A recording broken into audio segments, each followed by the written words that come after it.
Top quality और consistent performance के लिए सिर्फ सिल्वर पंप। टॉप क्वालिटी और कंसिस्टेंट परफॉर्मेंस के लिए सिर्फ सिल्वर पंप, नाम याद रखना। श्री साईबाबा संस्थांमार्फत जे आहे ते आशिया खंडातलं सर्वात मोठं प्रसादालय जे आहे ते चालवलं जातं। यामध्ये जवळपास 45 ते 50 हजार भाविक जे आहेत ते दररोज प्रसादाचा लाभ घेतात। ते प्रसादालय चालवत असताना जे आहे ते काही वेळेस काही लोक जे आहेत दारू पिऊन येतात, धूम्रपान करतात, त्यामुळे त्या ठिकाणी प्रसाद घेणाऱ्या भाविकांना त्रास होतो, अशा काही तक्रारी संस्थांकडे प्राप्त झालेल्या होत्या।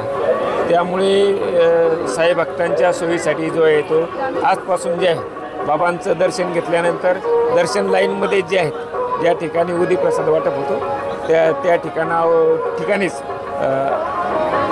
प्रसादाचं जे कुपन जे आहे त्याचं वाटप जे आहे सुरू केलेलं आहे। साई संस्थांना हा निर्णय घेण्याची वेळ का आली?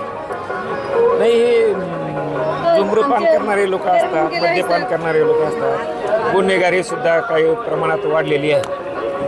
भक्तांच्या सोयीसाठी जो आहे हा सर्व निर्णय जो आहे तो घेण्यात आलेला आहे। भक्त निवासात देखील साई भक्त राहतात, त्यांच्यासाठी काय व्यवस्था असणार आहे?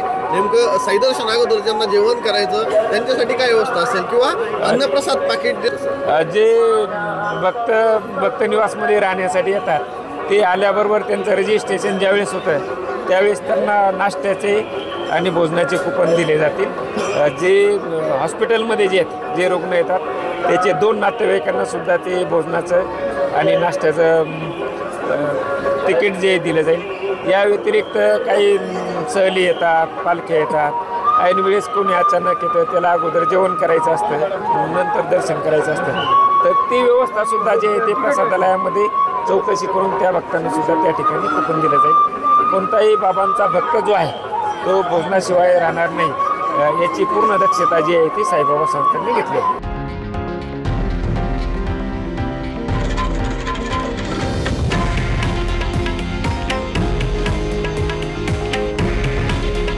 हे आहे देशातील नंबर 1 न्यूज नेटवर्क आणि आपण पाहत आहात TV9 मराठी।